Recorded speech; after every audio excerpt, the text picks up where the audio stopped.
Welcome to Sleepless Historian. If you find this soothing, consider liking and subscribing, as it gently helps us share these calm narratives. Please remember to turn on loop, so this tranquil exploration can repeat for you. Now, let us settle into a cozy scene. Dim the lights. Take a deep breath in, and then slowly release it. Adjust your pillow, pull your blanket a little closer, and let your shoulders relax.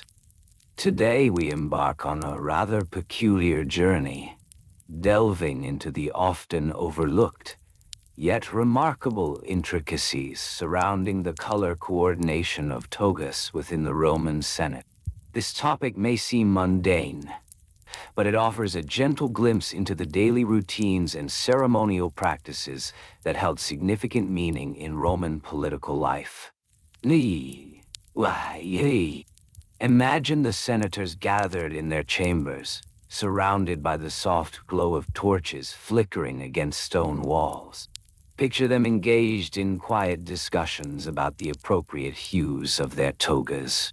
The toga, a symbol of status and respect, required meticulous attention.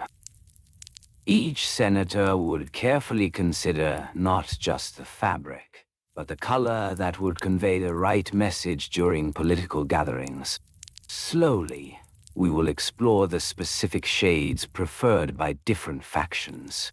Gentle nuances, such as the bright white of the toga candida, favored by those seeking election, or the deep purple worn by the elite, were not mere fashion statements. They were reflections of power dynamics, alliances, and the subtleties of Roman etiquette. As we proceed, we will methodically examine the routines and measurements of these togas, the fabric choices, and the ceremonial significance attached to different colors. Each detail, each stitch, plays a part in the grand tapestry of Roman political life, revealing how something so seemingly simple as attire could hold layers of meaning.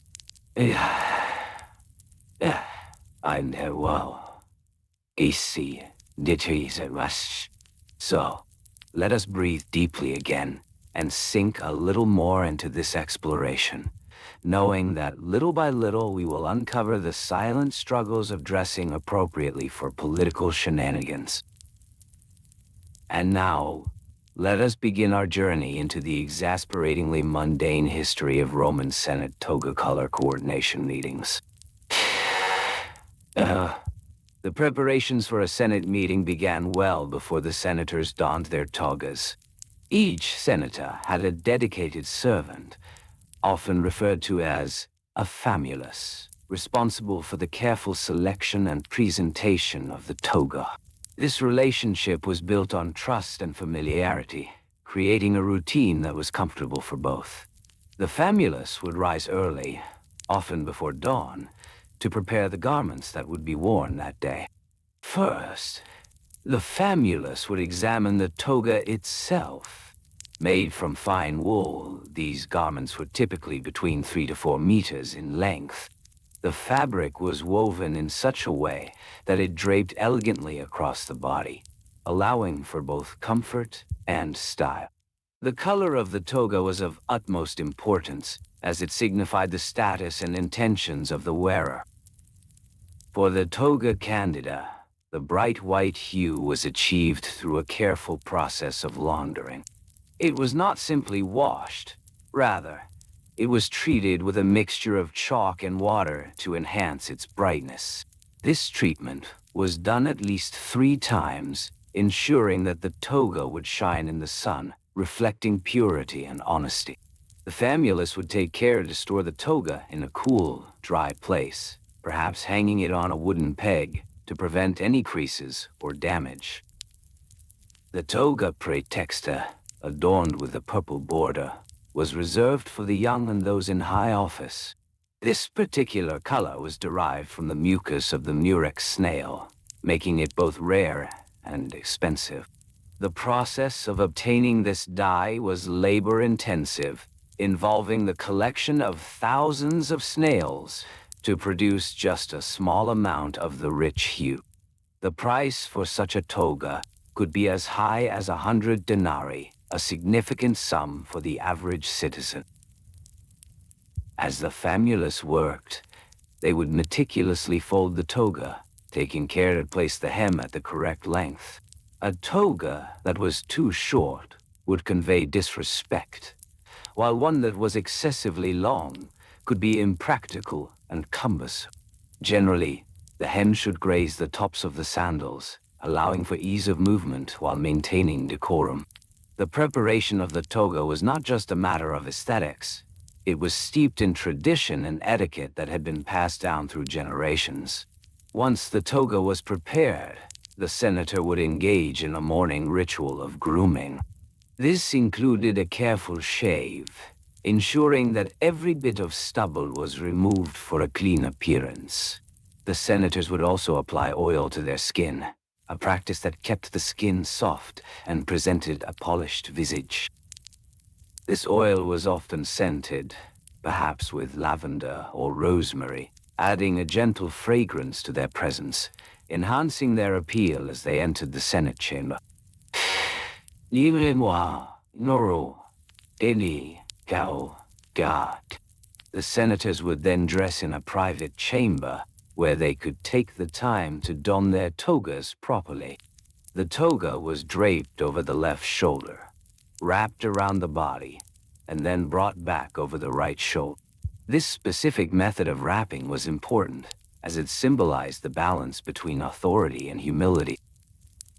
At this point, the famulus would assist in ensuring that the toga hung correctly. This was a delicate process, as the garment needed to be arranged such that it flowed elegantly. The folds needed to be precise, creating an illusion of effortless grace, while still maintaining the dignity expected of a senator. Each fold had its place, and a misalignment could result in whispers of disapproval among peers. After dressing, the senator would check the time, as punctuality was a valued trait in Roman society. A glance at the sun's position in the sky would indicate it was nearly time for the meeting. Senators were expected to be present at the Senate House on the Forum, a grand structure that stood as a testament to Roman architectural ingenuity. The journey to the Senate House was often taken on foot, accompanied by a small entourage of aides. These aides carried scrolls and tablets, prepared to document the proceedings and provide assistance. The senators would walk through the bustling streets of Rome, navigating vendors and citizens as they approached the gathering place of political discourse. As they arrived, the atmosphere was charged with a sense of purpose. The Senate House was filled with the sounds of conversation as senators greeted one another, many of whom were clad in their own carefully chosen togas. Each senator would take a moment to assess the colors around them. The bright whites of the toga candida stood out prominently, signaling those who were ambitious, seeking favor from the electorate. The deeper hues of the toga praetexta indicated youth and nobility, while the darker shades worn by esteemed veterans conveyed gravitas and experience. This unspoken language of color was key to understanding the political landscape of the Senate. The senators would engage in quiet conversations, discussing not just politics, but also the subtle art of color coordination. At the commencement of the meeting, a designated senator would call for order. This moment was pivotal, as it marked the transition from informal chatter to structured debate. The senators would settle into their seats, each taking care to arrange their togas appropriately, ensuring they presented themselves well. The discussions that followed were governed by a strict adherence to etiquette. Senators would take turns speaking, their togas serving as a visual representation of their authority and status. The colors they chose were not just personal preferences. They were strategic decisions made to align themselves with certain factions or to make statements about their political aspirations. Throughout the meeting, the senators would occasionally adjust their togas. A slight tug here, a refold there, all done discreetly, ensuring that they looked composed while the discussions unfolded. The act of dressing was ongoing, an ever-present reminder of the roles they played in this complex web of political maneuvering.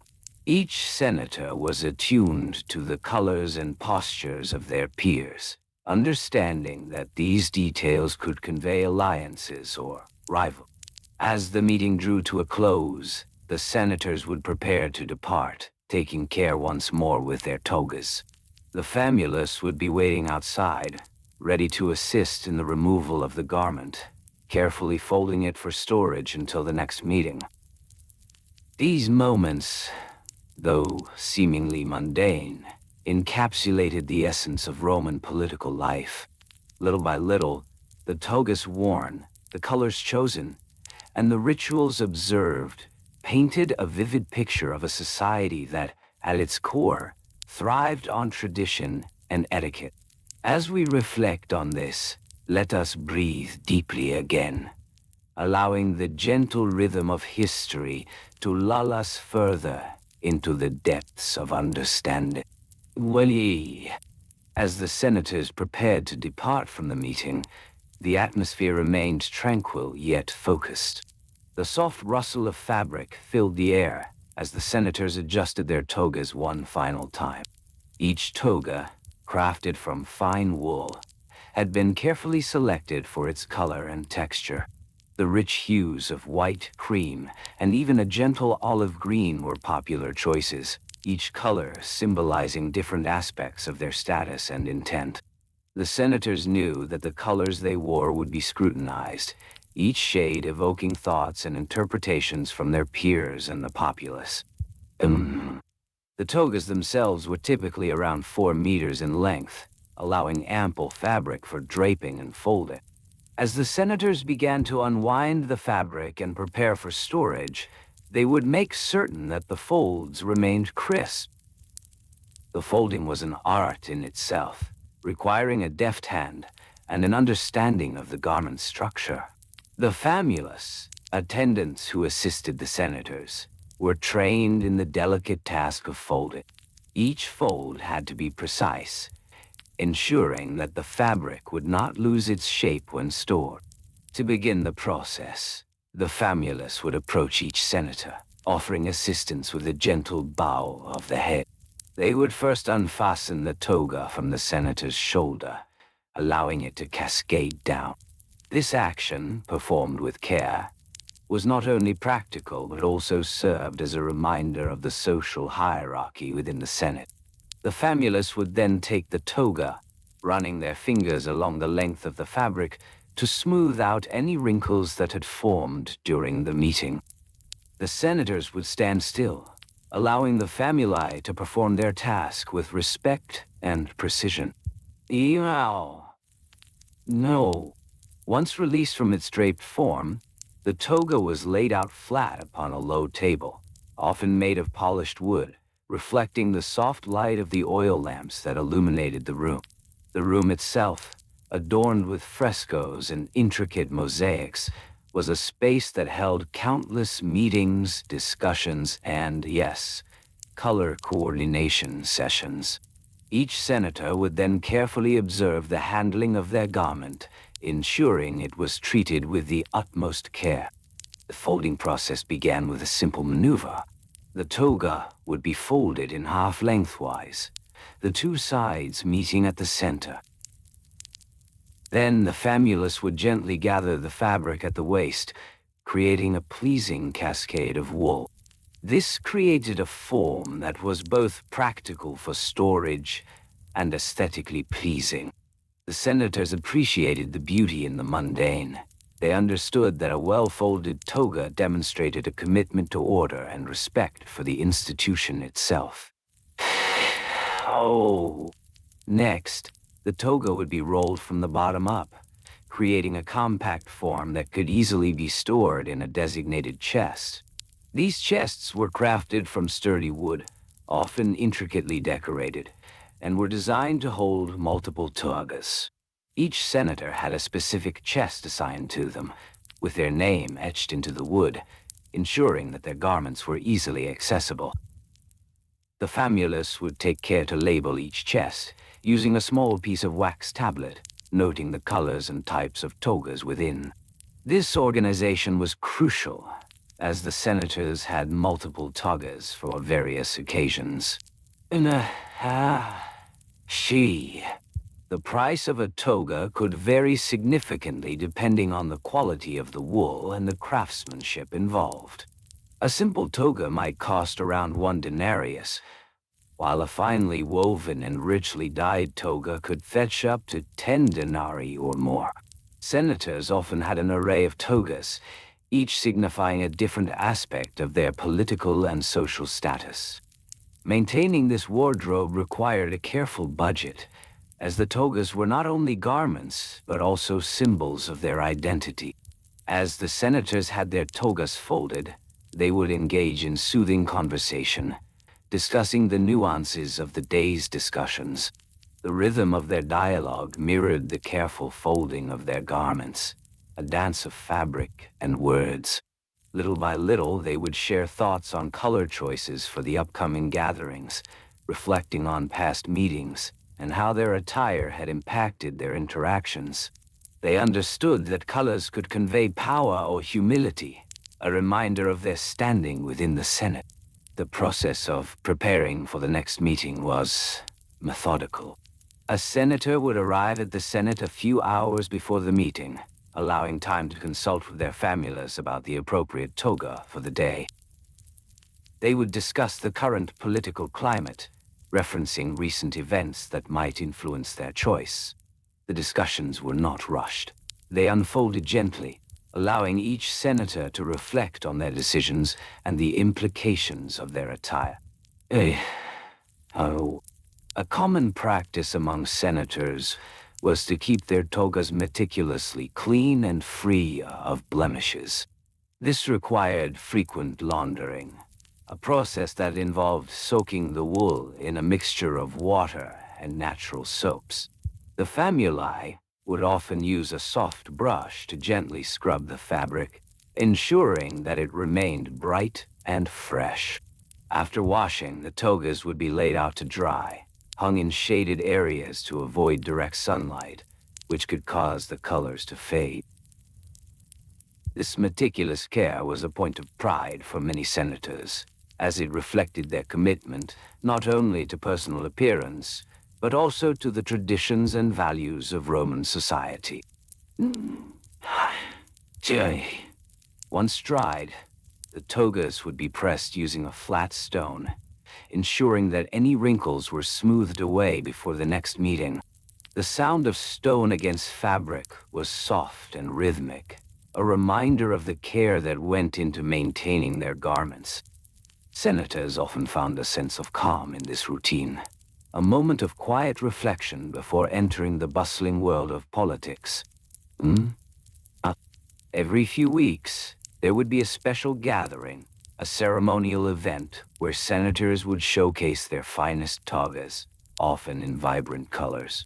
These events were significant, as they provided an opportunity for the senators to demonstrate their standing and alliances. The preparation for such an event would begin days in advance, with consultations about color coordination and styles. The famulus would be engaged in discussions about fabric choices, and the senators would deliberate over their appearance, ensuring every detail was accounted for. During these gatherings, the senators would pay close attention to one another's attire. Subtle nods would be exchanged, a silent recognition of the colors chosen and the statements they made. The act of dressing was not merely a personal endeavor, but a collective experience, a reflection of the community they formed through their shared traditions. As the days turned into weeks, the routine of dressing, folding, and discussing continued, weaving a rich tapestry of history that connected the senators to their past and future. In this gentle rhythm of life, the togas became more than garments. They were a language of their own, spoken through color, fabric, and form. The senators embraced this mundanity with grace, allowing the process to ground them in their roles as leaders and representatives of their people. So, let us take a moment. Let us breathe deeply, feeling the soft cadence of history. As we reflect on the details and rituals that shaped their existence, we allow the tranquility of their world to seep into our own, layer by layer, gently guiding us towards a peaceful slumber. As the senators prepared for their meetings, the air was filled with a sense of solemnity and purpose, a gentle weight that settled over them like the fabric of their togas. The choice of color played a significant role in these gatherings, and each senator was acutely aware of the implications of their selection. The materials used in crafting the togas varied, sourced from local or distant markets, with the most common fabric being wool.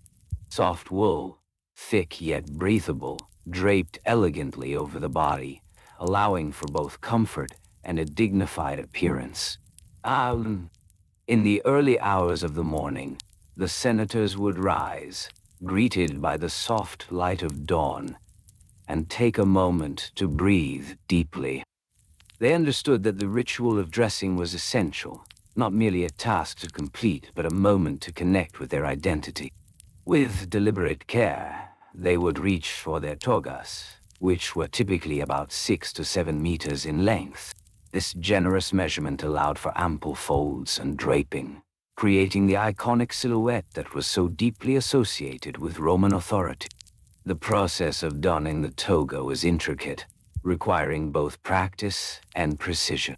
First, the senator would wrap the fabric around their body, ensuring that it fell gracefully from the shoulders. The fabric would cascade down, pooling gently at their feet, while the upper part was gathered and tucked into the waistband. This careful arrangement was not merely aesthetic, but practical, as it allowed for ease of movement while maintaining an air of formality. Once dressed, the senators would often inspect themselves in a polished bronze mirror, reflecting not just their appearance, but also their standing within the political landscape. A quick adjustment of the folds or the angle of the toga could signify subtle messages to their peers. It was in this moment of quiet preparation that they considered their colors. The deep crimson of a high-ranking official, the soft cream of a citizen, or the earthy tones of a senator seeking to blend in. Each hue carried its own connotations, waiting to be interpreted by those who glanced their way. The colors were often chosen not just for personal preference, but for the occasion and the message to be conveyed. Senators would gather in small groups, discussing their choices with one another, sharing insights about what each color represented in the context of their meetings. This exchange of ideas was soothing, a cohesive ritual that strengthened their bonds. The discussions would often revolve around the availability of dyes, which were derived from various natural sources, such as plants and minerals.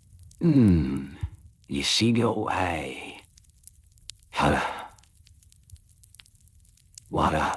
For instance, the vibrant purple dye, a color reserved for the most prominent figures, was extracted from the murex snail, a labor-intensive process that required hundreds of snails to produce even a small quantity of dye. The senators were acutely aware of the costs associated with such colors. A toga dyed in this deep hue could command a price of up to 15 denarii, a significant amount for many. The senators understood that this investment was not merely for the sake of appearance, but a statement of influence and power. As they moved through the day, the senators would also pay attention to the cleanliness and condition of their togas. They understood the importance of presenting themselves well. Thus, regular washing and care were required. This often involved soaking the toga in a mixture of water and a mild soap made from olive oil, allowing the fabric to breathe and maintain its vibrant colors. The washing process would take several hours, with the togas hung to dry in a shaded area, avoiding the harsh sunlight that could fade the colors. When the togas were fully dried, they would be carefully folded and stored. The senators practiced a specific method of folding to ensure that the fabric did not crease or lose its shape. This method involved laying the toga flat, folding it in half lengthwise, and then rolling it gently from one end to the other.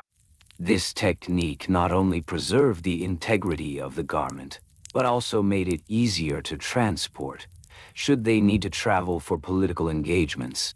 In the evenings, the senators would often engage in further discussions about the nuances of toga colors. This was a time for reflection, where they could share their thoughts and experiences regarding the day's meetings. They would gather in small groups, seated on low benches, their togas softly whispering against one another as they leaned in to listen. The soothing sounds of their voices mingled with the rustle of fabric, creating a comforting atmosphere filled with camaraderie and shared purpose. In me. As they spoke of the day's events, the focus would frequently return to the importance of dressing appropriately for the occasion. They explored the etiquette surrounding toga colors in various situations, from formal meetings to casual gatherings, and how their choices affected the perceptions of their peers. The senators understood that a well-chosen toga could enhance their credibility, while a misstep in color could lead to misunderstandings or perceived slights. In this gentle cadence of life, the senators shared stories of past gatherings and the subtle shifts in fashion that had occurred over the years. Slowly and gently, they reminisced about the previous seasons, recalling how certain colors had come to symbolize specific sentiments. They would reflect on how a senator once wore a vibrant blue toga during a particularly contentious debate, and how that choice had resonated with the audience, galvanizing support for his argument. Each story was a thread woven into the fabric of their shared history, reinforcing the bonds that connected them through this seemingly mundane yet deeply significant ritual. These interactions were vital, as the senators navigated the delicate balance of personal expression and collective identity. They understood that within the folds of their togas lay a wealth of meaning, a rich tapestry of tradition and camaraderie that enveloped them like a warm embrace. How? As the evening progressed, the senators would often partake in light refreshments, enjoying simple fare that allowed for further conversation. They would sip on watered wine, a drink considered appropriate for the occasion, while discussing the nuances of toga color coordination. This time spent together was precious, an opportunity to unwind and share thoughts on the often overwhelming responsibilities they faced. The gentle laughter and soft voices filled the space around them, offering reassurance in their shared experiences. Slowly and gently, the senators would wind down, reminded of the importance of rest. As the moonlight bathed their surroundings, they understood that their togas would once again await them in the morning, ready to serve as a canvas for their identities, a reflection of their roles within the vast expanse of Roman society. Each day brought with it the promise of new discussions, new choices, and the familiar ebb and flow of the political landscape. And so, they settled into their evening, lulled by the rhythm of routine, ready to embrace the quietude of the night. And as dawn broke over the ancient city of Rome, the senators would begin their day, often around the first light of morning. The sun would cast a gentle glow, illuminating the smooth white marble of the Senate House, where decisions would soon be made. Each senator would rise, stretching slowly, taking a moment to breathe in the fresh air that wafted through their windows. They would then proceed to their dressing chambers, where their togas awaited them, folded carefully on wooden pegs, each one meticulously arranged for easy access. Elisao. The toga, a garment that defined their status, came in various colors and materials, each signifying different roles and responsibilities. The senators often favored a toga candida, a white toga that conveyed purity and integrity. This toga was made from wool, which was soft to the touch, yet durable enough to withstand the wear of a long day's discussions. A well-crafted toga candida would typically measure about 6 feet in length, providing ample fabric to drape elegantly around the body. Wow. In preparation, the senators would take their time to inspect their togas, ensuring that each one was devoid of blemishes or stains. A small basin of water would often accompany this ritual, with a soft cloth nearby for gentle cleaning. Stains could easily mar the pristine appearance of the toga, and a senator's reputation was crucial to their standing in society. The act of dressing was not merely functional. It was deeply symbolic, an outward representation of their inner virtue and commitment to the Republic. Now, after selecting a toga, they would carefully wrap it around themselves, beginning from the left shoulder, letting it cascade down to their right side. The folds needed to be precise, the draping even, for a well-worn toga was a sign of experience. Each senator would practice the art of toga draping, often in the company of their servants, who would assist them in achieving the perfect ensemble. The servants were skilled in this delicate task, having observed the nuances of toga styling throughout their years of service. The senators would also choose appropriate footwear to complement their attire. Sandals, crafted from soft leather, were favored for their comfort and elegance. These sandals would often be tied with slender leather thongs, wrapped around the ankle to secure them in place. The senators would test their footwear, taking a few measured steps to ensure that they could move gracefully and confidently. And as the senators prepared for their day of important discussions, they would also consider the colors of their togas in relation to the events that lay ahead. Color coordination meetings were not formalized gatherings, but rather informal discussions that took place in the hours leading up to the Senate sessions. Senators would often consult one another about their choices, seeking advice on which shades might foster a sense of unity or provoke a desired response. The act of choosing a toga color was a thoughtful process. For instance, a senator representing the patrician class might opt for a toga with a purple stripe, symbolizing their noble lineage. In contrast, senators from the plebeian class often wore plain white togas, signifying their humble origins. This unspoken etiquette around color choice served as a subtle language, conveying alliances and rivalries without the need for words. In the halls of the Senate, the significance of toga color coordination would become apparent.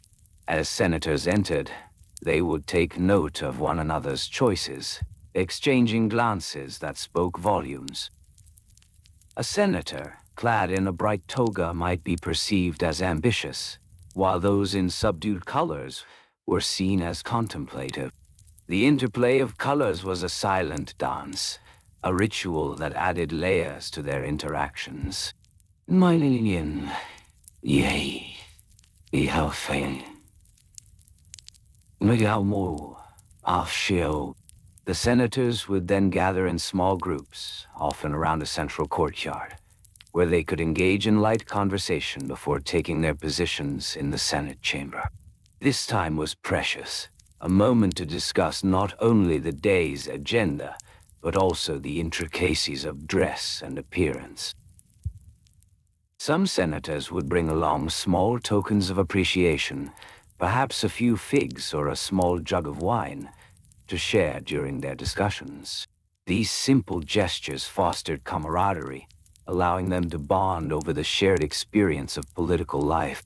Um, as the sun climbed higher in the sky, the senators would move gradually towards the Senate chamber. The sound of their sandals against the stone pathways would echo softly, a calming rhythm that accompanied their thoughts. Each senator would enter the chamber with a sense of purpose, each toga representing their commitment to the Republic and their constituents. Ah. Inside the chamber, the senators would take their seats, carefully arranging their togas to ensure they draped gracefully around them. The floor, made of polished stone, reflected the light, creating a serene atmosphere that was conducive to thoughtful discourse. The senators would sit quietly for a moment, allowing the energy in the room to settle. Oh. As discussions began, the array of toga colors would serve as a backdrop to the exchange of ideas. Senators would speak in measured tones, their voices weaving together in a tapestry of debate and deliberation. The colors of their garments would create a visual symphony, a reminder that even the most mundane aspects of life, such as clothing, could carry profound meaning. Throughout the long hours of discussion, the senators would occasionally adjust their togas, a subtle reminder of their status and the weight of their responsibilities. Each movement was deliberate, a way to reclaim their poise amidst the complexities of governance. This act of adjusting their attire, though seemingly trivial, was part of a larger ritual that underscored their commitment to maintaining decorum. As the day wore on, the senators would break for a brief respite, often retreating to the courtyard once more. Here, they would discuss not only politics, but also the art of dressing well. They would share tips on fabric care, the best methods for maintaining the crispness of their togas, and the importance of choosing the right colors for specific occasions. These conversations helped to solidify friendships and alliances, creating a network of support that extended beyond the walls of the Senate. The soft chatter and laughter that filled the courtyard were punctuated by the sounds of the city surrounding them. The distant calls of street vendors, the rustle of leaves in the gentle breeze, and the faint laughter of children playing in the distance all contributed to the ambience of the moment. The senators would take deep breaths, allowing the serenity of their surroundings to wash over them, a brief respite from the demands of their roles. As the sun began to set, casting long shadows across the courtyard, the senators would return to the chamber, ready to continue their discussions. The colors of their togas, now softened by the fading light, would take on a new significance. The hues would blend together, creating a sense of unity, even amidst the diversity of opinions. Each senator, adorned in their carefully chosen toga, would contribute to the ongoing narrative of the Republic, a story woven together with threads of tradition, duty, and the ever-present importance of appearance. As the senators returned to the chamber, they would often take a moment to observe the arrangement of their togas, ensuring that every fold and drape was just so. The toga, a simple yet intricate garment, was typically made from wool, a fabric prized for its warmth and versatility. The wool would be dyed using natural pigments, often sourced from plants, minerals, or insects. Each shade had its significance, a subtle language spoken without words, conveying status and intention. The rich hues of purple, for example, were reserved for those of high rank, while the softer shades of white or cream might denote lesser senators.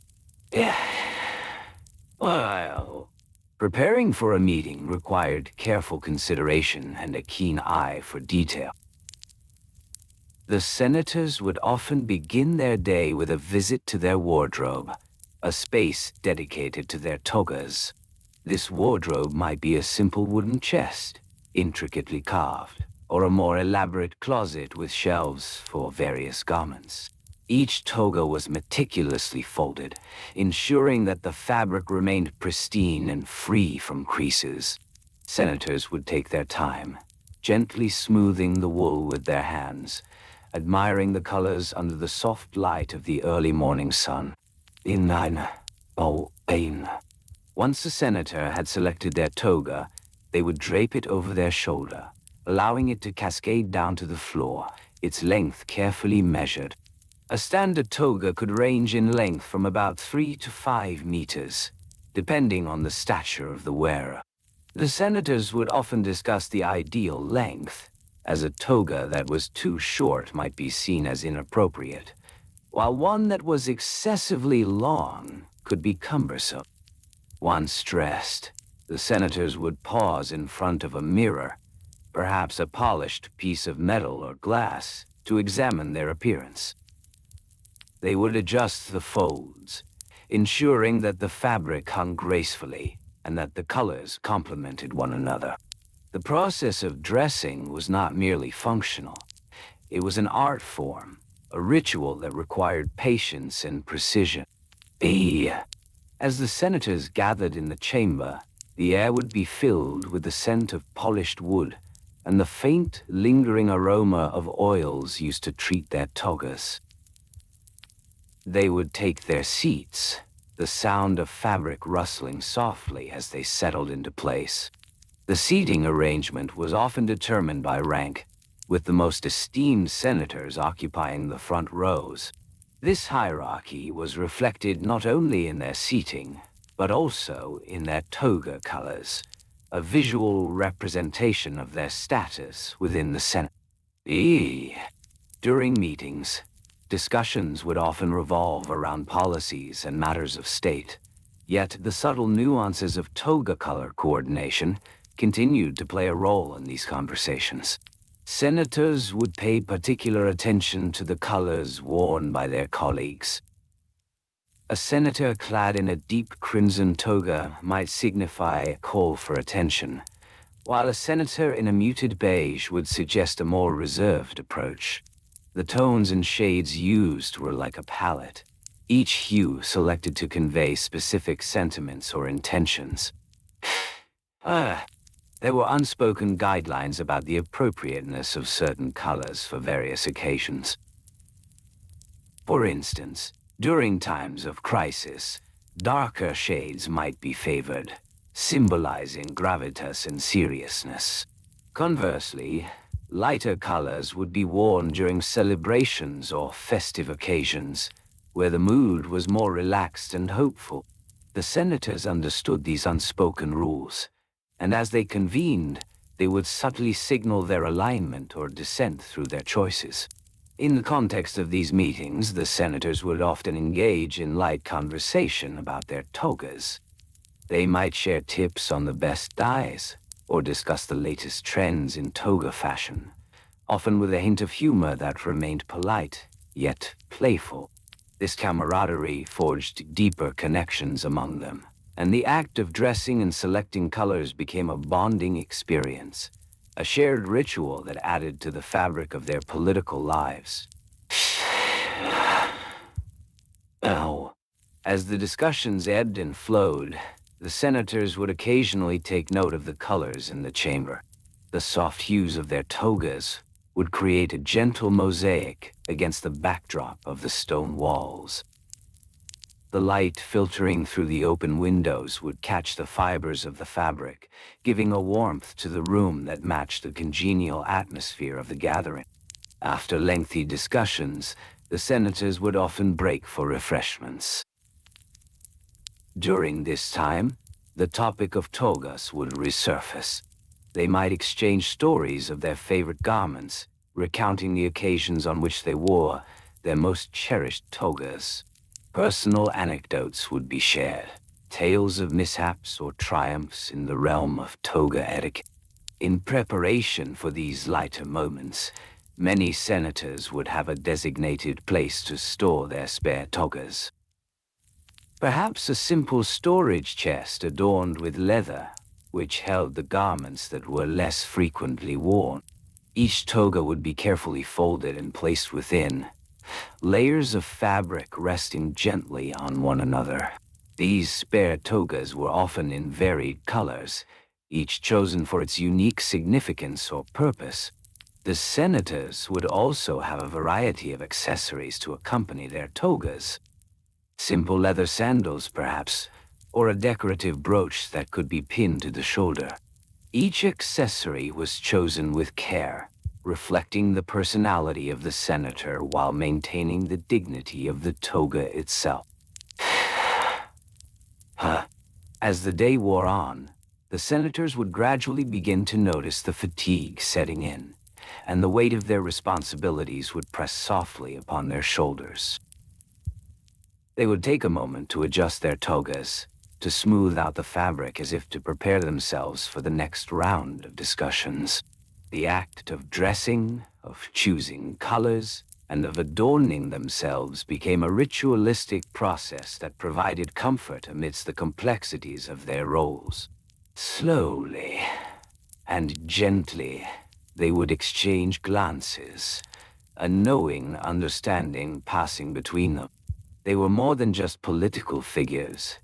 They were part of a grand tapestry woven from cloth, color, and camaraderie. Each toga told a story, each senator a thread in a larger narrative that encompassed the very essence of governance and society. Fascine, Geshe. And so, as they continued their discussions, the senators remained acutely aware of the significance of their choices, the colors of their togas illuminating the chamber like a gentle sunrise, softly guiding them through the labyrinth of politics, one wide decision at a time. Wah. As the senators settled into their routine of color coordination, they began by gathering in the spacious atrium of the Curia, the Senate House, where the soft light filtered through the open columns, casting gentle shadows on the marble floor. The air was cool and calm, and the senators took a moment to breathe deeply, inhaling the scent of fresh linen and the faint aroma of olive oil that lingered in the air. Every senator would arrive with their toga, carefully folded and draped over their arm. The material, predominantly wool, was chosen for its durability yet soft texture. It was essential that the fabric be of high quality, as the toga served as both a garment and a symbol of status. A typical toga would measure approximately 3 to 4 meters in length, allowing for ample draping and movement. The senators understood that the way the toga fell spoke volumes about their attention to detail and respect for tradition. Once gathered, they would initiate the meeting with a brief discussion on the appropriate colors for the day. Senators had a basic understanding of the significance of each color. The pure white toga, known as the toga pura, signified purity, and was often worn by those seeking to present themselves in a virtuous light. The toga praetexta, adorned with a purple stripe, indicated a person of higher rank, such as a magistrate. There were also the richer hues of the toga pulla, a darker garment worn during periods of mourning, reminding senators of the somber duties they sometimes faced. With the meeting in full swing, the senators would reference a modestly kept ledger that outlined the appropriateness of colors for various occasions. This ledger, often handwritten on parchment, was a collaborative effort and would be updated regularly by the more experienced senators. They understood that consistency was key in maintaining order and decorum. It provided a comforting structure, guiding their sartorial choices and reminding them of the unspoken rules that governed their assembly. Oh my. The senators would take turns reading from the ledger, each providing input based on their own experiences and observations. This democratic process was soothing, allowing each senator to share their thoughts on color choices. The atmosphere remained relaxed, as the men engaged in this dialogue, even as they deliberated on weighty matters of state.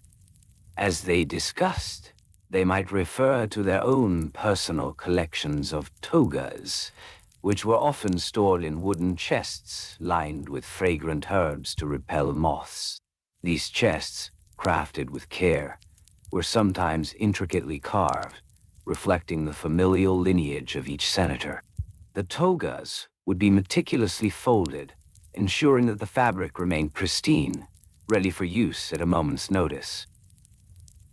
Each senator had a preferred method of folding his toga, which might be a point of gentle teasing among peers.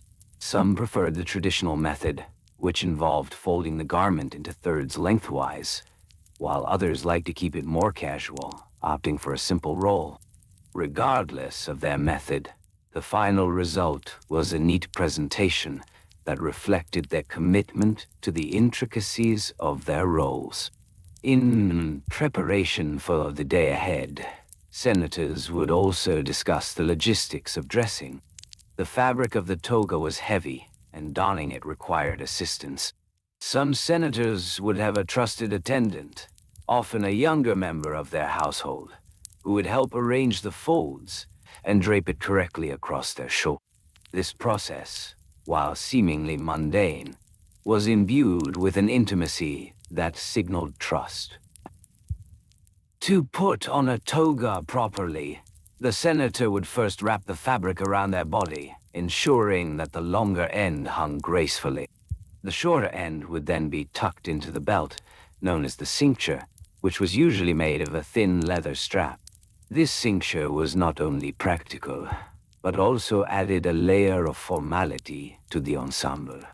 After securing the toga, the senator would take a moment to adjust the drapes, ensuring that the fabric cascaded elegantly.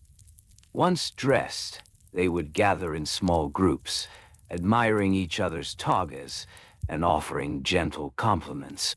The white is particularly striking today, one might say, as they took a step back to observe the folds and lines. Compliments were exchanged softly, reinforcing bonds of camaraderie amongst the senators. The act of dressing and complimenting created a shared experience, grounding them in their roles and responsibilities. It was common for the senators to discuss the day's agenda, which had been carefully planned in advance. They would follow a predetermined schedule, allowing for ample time for discussion and deliberation. Each senator would have a designated period during which they could present their ideas or concerns, ensuring that every voice could be heard. As they began to convene, time would slow. Each senator would take a moment to center himself before speaking, often closing his eyes briefly as he gathered his thoughts. This practice, a small but essential ritual, provided a gentle reminder to breathe and focus. The room, filled with the soft rustle of togas, created an atmosphere of calm anticipation. Oh. When the time came to speak, senators were reminded to stand tall, their togas flowing around them like a gentle wave. The way they carried themselves was just as important as the words they spoke. Each gesture, each inflection, was amplified by the fabric they wore. The rhythmic motion of their togas, as they presented their ideas, created a visual harmony, a gentle sway that mirrored the ebb and flow of their discussions. As the discussions unfolded, the senators would occasionally glance at each other, their togas brushing softly against one another. This tactile connection served as a reminder of their shared purpose. The colors of their garments, though distinct, were woven together in the fabric of political life. Slowly and gently, they would nod in agreement as points resonated, each movement reinforcing their unity. How? Amidst the deliberations, moments of silence often punctuated the air. These pauses allowed for reflection, allowing thoughts to settle like dust in a sunbeam, creating an atmosphere of contemplation. Senators would take this time to adjust their togas again, smoothing fabric as they gathered their thoughts. The gentle swishing of the wool against the marble floor became a calming metronome, guiding their reflections. "How wondering are you, Asti?" In this serene setting, the senators were not only discussing policies, but also engaging in the art of dressing, of color coordination, and the soft dance of fabric.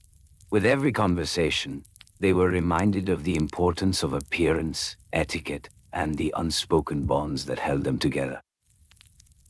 And as the day unfolded, the senators would know that the choices they made, even in the mundane act of dressing, contributed to the greater tapestry of Roman governance. Little by little, they would weave their discussions into the fabric of history, one toga, one conversation at a time. Oh. As the senators settled into their roles, the discussion of togas would often turn to the specifics of color and material. The first step in this meticulous process involved the selection of fabric. Senators typically chose wool, as it was both warm and durable, a staple in Roman attire. The wool was harvested from sheep, often in the early spring months when the fleece was at its softest. The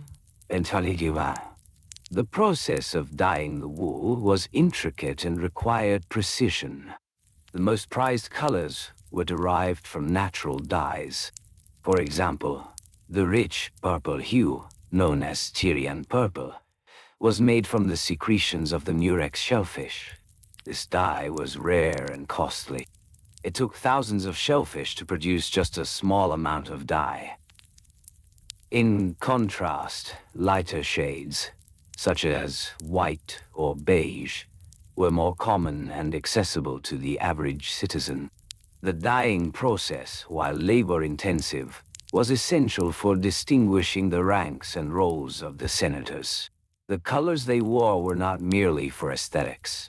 They carried significant political weight, signifying power, status, and affiliation. After dyeing, the fabric was hung to dry, often in shaded areas to prevent the colors from fading. This drying process could take several hours, depending on the humidity and temperature. Once dried, the fabric was carefully ironed using heated stones or metal implements, ensuring a smooth, polished look. The senators would often gather in designated spaces, known as forums, where they held their deliberations. Here, the atmosphere was filled with the soft rustle of togas as senators moved about. Each senator had their own method of draping the toga, which could take several moments to achieve the desired look. They would wrap the fabric around their bodies, tucking and folding to create the perfect shape.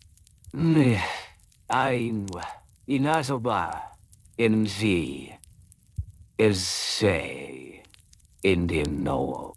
Etiquette dictated that the toga should be worn in a particular manner, with the folds falling gracefully over the shoulder. The senators would often check their reflections in polished bronze mirrors, ensuring that every detail was attended to. They would adjust the fabric, smoothing it out to avoid any unsightly wrinkles. In the early days of the Senate, the toga was a symbol of citizenship. It was a garment that distinguished Roman citizens from non-citizens. As the years progressed, the toga became more than just an article of clothing. It was a statement of identity. Little by little, the senators understood the importance of creating a cohesive appearance. When how? During their meetings, discussions would also turn to the practicalities of storage. Togas were typically kept in linen bags designated for each senator. Careful attention was given to the storage conditions. They were often stored in cool, dry areas to preserve the fabric. The senators understood that maintaining their togas was essential. Regular washing was necessary, but care had to be taken not to damage the delicate dyes. Soft cloths were used, and only mild soaps were deemed acceptable. The washing process was gentle and deliberate, taking care to avoid harsh scrubbing. Once cleaned, togas were laid flat to dry, preventing any stretching or mishaping. This process could take a considerable amount of time, often aligning with the daily routines of the senators. They would plan their schedules around the care of their garments, understanding that a well-maintained toga contributed to their image. In addition to maintenance, senators discussed the logistics of acquiring new togas. The cost of fabric varied, influenced by the quality and color. Senators would often engage in friendly discussions about the best places to procure high-quality wool or dyes. The marketplace, bustling with activity, was the primary location for these acquisitions. The senators were aware of the local tradesmen who specialized in fabric. They would visit these shops, often engaging in light banter with the vendors. The vendors, knowing the senators well, would offer discounts to loyal customers. This practice of negotiation brought a sense of camaraderie into the mundane world of shop. Once a senator decided on a new toga, the fitting process began. Tailors were skilled artisans who would measure the senator carefully. A measuring tape, made from flexible linen, would be wrapped around the senator's shoulders and down to the ankles. This process ensured that the toga draped perfectly, allowing for ease of movement. Tailors would often take their time, discussing preferences with the senator.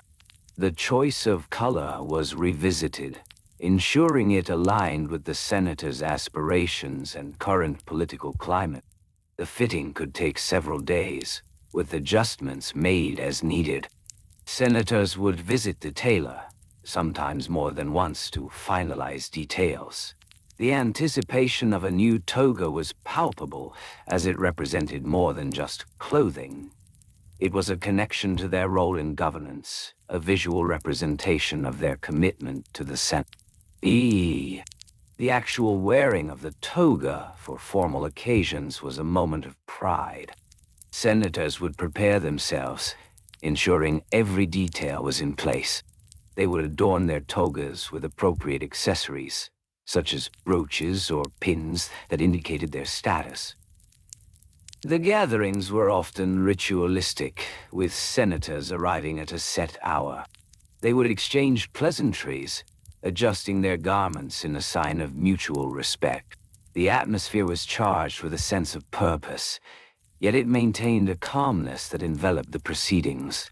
As the meetings continued, the senators would discuss not only the matters at hand, but also the subtleties of dress codes for various occasions. Each event demanded a different presentation. For instance, a more formal meeting required a toga of finer wool, while a casual gathering might allow for a simpler, less ornate style. The nuances of these choices were not lost on the senators. They would consider the implications of their attire, aware that each decision carried weight. Little by little, they would craft their public personas through the art of dressing. The senators understood that the fabric they wore was more than just clothing. It was intertwined with their identities.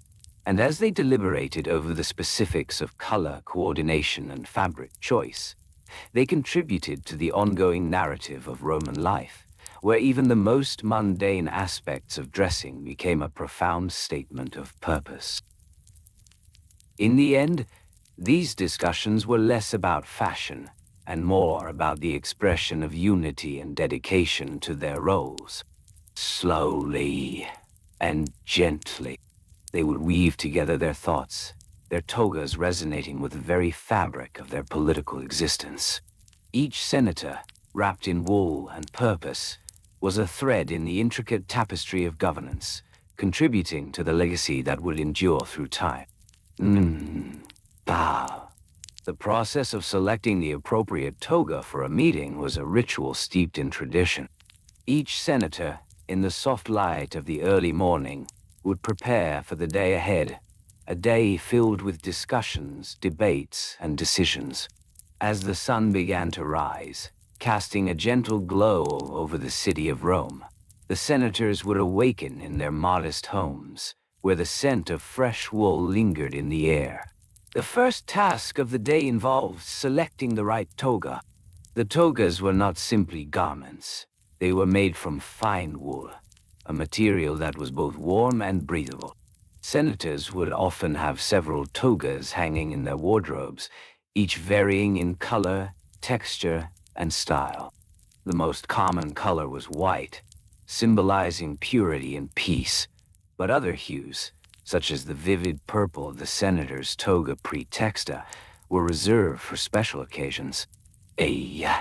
As they moved to their wardrobes, the senators would gently pull out the togas, feeling the soft wool between their fingers. The weight of the fabric was significant, adding to the importance of the occasion. A toga could weigh anywhere from 2 to 4 pounds, depending on the style and the layering of the fabric. The senators understood that wearing a heavier toga could create a sense of authority and formality. Once they had selected their toga, it was time to prepare it for wear. This preparation often took a few moments of care and attention. The senators would lay their togas flat, smoothing out any wrinkles with their hands. Sometimes, they would lightly dampen the fabric to ensure a crisp appearance. This act, simple yet significant, was a reflection of their respect for the institution they represented. Why? After ensuring the toga was presentable, the senators would methodically drape the garment over their shoulders. They would wrap the fabric around their bodies, tucking it securely into place. Each senator had their own preferred method of draping, learned over years of practice. Some favored a more elaborate style with extra folds, while others opted for a more straightforward approach, allowing for ease of movement. The next step in this morning ritual was to select suitable accessories. A senator would often wear a simple belt, known as a zona, which helped to keep the toga in place. The zona, typically made from leather, was usually simple in design, but it could also be adorned with small decorative elements. Senators would choose a zona that complemented their toga, considering both color and material. As they prepared for the day, the senators would also take a moment to look in the mirror. They would check their appearance, ensuring that everything was in order. The act of dressing was not merely functional. It served as a moment of reflection, a time to gather their thoughts before stepping into the public arena. They would breathe slowly, settling their shoulders and preparing themselves for the discussions ahead. Once dressed, the senators would gather any necessary items to bring to the Senate. This might include a wax tablet for taking notes, a stylus for writing, and perhaps a small pouch for carrying personal items. The wax tablets were a simple yet essential tool for a senator, allowing them to record important points and decisions made during meetings. Each tablet was roughly the size of a small book, easy to carry yet large enough to hold ample writing space.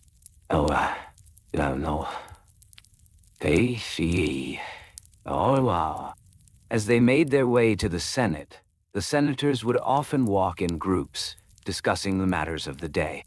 The streets of Rome would be alive with the sounds of commerce and conversation. They would greet fellow senators, exchanging pleasantries and discussing the topics that were expected to arise during the session. This camaraderie was an important aspect of their roles, as it fostered a sense of unity and purpose among the senators. Arriving at the Senate building, the senators would pass through the grand entrance, where they would be welcomed by the familiar sight of marble columns and the echo of their footsteps on the stone floor. The Senate chamber, with its high ceilings and spacious layout, was a place where ideas would flow, decisions would be made, and the future of Rome would be shaped. Before entering the chamber, the senators would pause for a moment to gather themselves. They understood the significance of the meetings ahead. Little by little, they would remind themselves of their goals and the responsibilities they carried. The act of dressing and preparing was more than a routine. It was a ritual that prepared them for the weight of their duties. Inside the chamber, the senators would take their seats, each one carefully chosen based on seniority and rank. The seating arrangement was deliberate, allowing for a clear view of the speaker and the proceedings. The atmosphere would be calm, punctuated only by the soft rustle of togas as senators settled into their positions. Once everyone was seated, the session would commence. The discussion would begin with a review of the agenda, which had been prepared in advance. Senators would refer to their wax tablets, taking notes and marking key points for discussion. The agenda typically included various topics, from proposed laws to matters concerning public works and finances. As the meeting unfolded, senators would speak in turn, presenting their arguments and opinions. The calm rhythm of voices would fill the chamber, a soothing backdrop to the deliberations. Senators would listen attentively to one another, nodding in agreement or furrowing their brows in contemplation. The cadence of their speech, slow and measured, contributed to the tranquil atmosphere of the Senate. Throughout the session, the senators would occasionally glance at one another's togas, noting the colors and styles that adorned their colleagues. There was an unspoken understanding of the importance of attire, as it subtly conveyed support or dissent. Little by little, the influence of their clothing would weave into the fabric of their discussions, enhancing the significance of their words. The meetings would often last for several hours, with breaks interspersed for refreshment and rest. During these breaks, senators would stand and stretch, allowing themselves a moment of reprieve from the weight of their togas. They would sip water or enjoy a small meal, discussing informally with fellow senators before returning to the serious matters at hand. As the session drew to a close, senators would prepare to leave, gathering their belongings and ensuring their wax tablets were secured. They would exchange cordial farewells, their togas brushing against one another as they moved. Each senator would step out into the sunlight, the warmth of the day enveloping them as they departed from the chamber. And so, the mundane yet intricate dance of toga selection, preparation, and attire was a reflection of their roles within the Senate.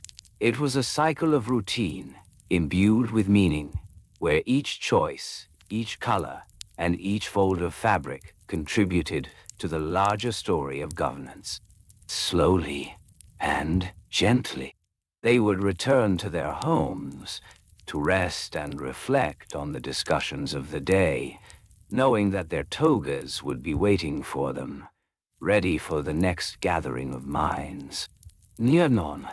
As the senators made their way home, the remnants of their discussions danced lightly in their minds. Their togas, draping gracefully over their shoulders, were not merely garments, but symbols of their status and responsibility. The colors chosen, the fabric selected, all played a role in the subtle art of political expression. Each senator would take time to hang their toga carefully, ensuring it was free from creases and dust. A well-maintained toga was a mark of respect, not only for oneself, but for the institution of the Senate. Togas were typically crafted from wool, a material abundant in the region. The texture of the wool could vary, from coarse to fine, depending on the quality selected. Senators often preferred a finer weave, which allowed the fabric to drape elegantly. A regular toga required around 6 to 8 feet of fabric, depending on the senator's stature. This length allowed the fabric to be wrapped and folded into the traditional style, creating the characteristic look that was both dignified and imposing. Ah, Messy. In preparation for the next assembly, senators would inspect their togas with care. They might use a soft brush to remove any dust that had settled during the day. This small ritual, though seemingly mundane, was essential.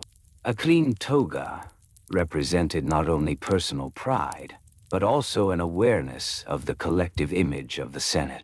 The senators understood that their appearance contributed to the perception of their authority and the seriousness of their deliberation. Mainly me. And after ensuring their togas were clean, they might place the garment in a dedicated storage space, often a wooden chest or a specially designated rack. This location was ideally situated in a cool, dark area to preserve the fabric's quality. In homes where several senators resided, careful attention to storage was paramount to avoid confusion. Each toga would be labeled or stored in a uniquely marked section, ensuring that when the time came for the next meeting, each senator could retrieve their attire without delay. On the eve of a Senate meeting, the rituals would begin again. Senators would rise early, often before dawn, to prepare for the day ahead. The sun would just begin to cast its golden light across the rooftops of Rome as they would wash and dress. A light breakfast of bread and olives was common, often accompanied by a small cup of wine diluted with water. This meal was both nourishing and refreshing, providing sustenance for the tasks ahead. No. Once dressed in their tunics, senators would select their togas. The color and style of the toga were significant. A senator of high standing might choose a toga praetexta, distinguished by its purple stripe, signaling their elevated status. Others, perhaps less influential, would don the plain toga pura, a simple white garment that was nonetheless an important part of their political identity. The selection process could be quite methodical. Senators would stand before their wardrobes, considering the day's agenda. Would the discussions be contentious, requiring a display of authority? Or would the atmosphere be more congenial, allowing for a relaxed presentation? These reflections guided their choice of attire, as they understood that color and fabric could influence not only their own mindset, but also the perceptions of their colleagues. Their movements were deliberate as they unfolded the fabric, taking care to appreciate the softness and weight of the wool. The senators would drape the toga over their left shoulder, allowing the fabric to cascade down their side. This was a careful process, requiring practice to achieve the desired look. They would smooth the fabric with their hands, ensuring that it hung correctly, free from any unsightly folds that could detract from their appearance. Once satisfied, they would secure the toga with a fibula, a decorative clasp often made of bronze or silver. This small yet significant accessory played a crucial role in maintaining the toga's structure. The fibula allowed for the toga to be fastened in place, ensuring it would remain secure throughout the day's deliberations. The senators took a moment to admire their appearance in a polished bronze mirror, ensuring the toga appeared dignified and appropriate for their esteemed assembly. As they made their way to the Senate, senators would often walk at a measured pace, allowing their togas to flow gracefully behind them. The sound of fabric brushing against fabric was a gentle reminder of their shared commitments. They may pass by their fellow senators along the way, exchanging quiet nods and greetings, each recognition a reinforcement of their collective purpose. Upon arrival at the Senate, there was a customary ritual of preparing the space for deliberation. Senators would gather in small groups, discussing the agenda while adjusting their togas, ensuring they looked their best for the gathering. A few would take a moment to appreciate the artistry of their peers' garments, admiring the careful selections made in color and style. The start of the session was marked by a ceremonial moment. A designated senator would call the assembly to order, and all would settle into their places. The room would be filled with a gentle rustle as togas shifted and senators found their seats. The atmosphere was one of calm efficiency, as the senators recognized the importance of maintaining decorum while also engaging in spirited debate. Throughout the session, senators would occasionally adjust their togas. A light tug here, a smooth there. These movements were second nature, a subtle choreography of fabric and formality. They understood that their attire was not merely for aesthetic. It was an integral part of the environment they had cultivated within the Senate. Well, Bamashi.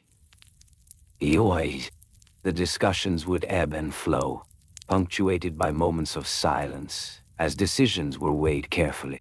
During these pauses, senators would often gaze at one another, their togas framing their expressions. The room would be filled with the soft sound of breathing, a rhythmic reminder of the collective focus. In small moments, senators would lean toward one another, whispering thoughts and ideas, their togas brushing together softly. This tactile interaction was a reminder of their shared responsibilities and the bonds forged through countless deliberations. Their togas served as a common thread, weaving together their identities, their ambitions, and their purpose. As the session drew to a close, senators would stand, their togas cascading elegantly with their movements. They would gather their belongings, ensuring that their wax tablets and writing instruments were neatly secured. The small ritual of preparation for departure began as they exchanged farewells, their voices low and measured. And then, little by little, they would step out into the warm embrace of the day, leaving behind the chamber where their togas had served as a shield and a banner. Each senator would carry with them the weight of the discussions, the decisions made, and the garments that had adorned them. Slowly and gently, they would return home, reflecting on the day's events, knowing their togas awaited them, ready for the next assembly. As the sun dipped toward the horizon, casting a golden hue across the cobbled streets of ancient Rome, the senators prepared for their next gathering. The air was thick with the scent of fresh ink and beeswax as they took stock of their writing instruments. Each senator had a stylus, a slender tool made of metal or bone, designed to inscribe thoughts onto the warm surfaces of their wax tablets. The tablets, rectangular and smooth, varied in size, but most were about the dimensions of a modern-day notebook. No. These tablets were often bound together with leather or wooden covers, protecting the delicate wax from dust and damage. Senators would inscribe their notes carefully, the rhythmic scratching of the stylus, a familiar sound in the chamber. It was a sound that symbolized preparation, a gentle reminder of the diligence required for their roles. After collecting their supplies, the senators would take a moment to assess their togas. Each toga was an intricate garment, typically crafted from wool and measured to drape elegantly around the body. The fabric was often dyed, with the most common color being a soft white, symbolizing purity and civic virtue. Occasionally, senators would opt for a toga with a purple stripe, signifying their higher rank. This simple act of choosing attire was laden with meaning, a visual representation of their standing within the political hierarchy. The The preparation ritual was methodical, as senators would stand before polished bronze mirrors. These mirrors, while not perfect, were a luxury and reflected the soft light of the chamber. Senators would smooth out any wrinkles in their togas, ensuring that the fabric fell in graceful folds. The act of adjusting their attire was not merely a matter of aesthetics. It reflected their inner state, an outward expression of their readiness to engage in the serious business of governance. As they left the chamber, senators would often stop by the atrium, where a small fountain gurgled softly. The water, cool and clear, offered a moment of tranquility before the bustling streets of Rome. Senators would pause to wash their hands, the gentle splashes a soothing rhythm, a calming moment amidst the weight of their responsibilities. After this brief interlude, they would gather their belongings and make their way toward the Forum, the heart of Roman political life. The journey to the Forum was filled with the sounds of the city, the distant calls of merchants, the laughter of children playing, and the rustling of togas brushing against each other. Each step taken was measured, deliberate, as they navigated through the throngs of citizens going about their daily lives. Reaching the Forum, senators would find themselves surrounded by towering columns and statues of great leaders, reminders of the legacy they were part of. The Forum was vast, filled with the rich aromas of food stalls selling bread and olives. Senators would pass by these stalls, their stomachs occasionally grumbling, but they knew their focus must remain on the task ahead. The assembly began slowly, with senators finding their designated places on the benches that lined the Forum. Each bench was spaced evenly, allowing for personal space yet fostering a sense of community. The senators would sit down with care, adjusting their togas under them, creating a clean, smooth surface. The act of settling down was accompanied by an unspoken etiquette, a mutual respect that permeated the air. Once seated, the session would commence. A designated senator would begin, often reading from the wax tablets filled with notes and observations. The soft sound of their voice, calm and steady, would fill the space, lulling the audience into a state of attentive relaxation. Senators would listen intently, their togas draping softly over their bodies, a calming visual to the onlooker. During these sessions, discussions would ebb and flow like a gentle tide. Senators would take turns sharing their perspectives, their voices measured and low. The air would be filled with the aroma of polished marble and old stone, creating a comforting backdrop to their deliberations.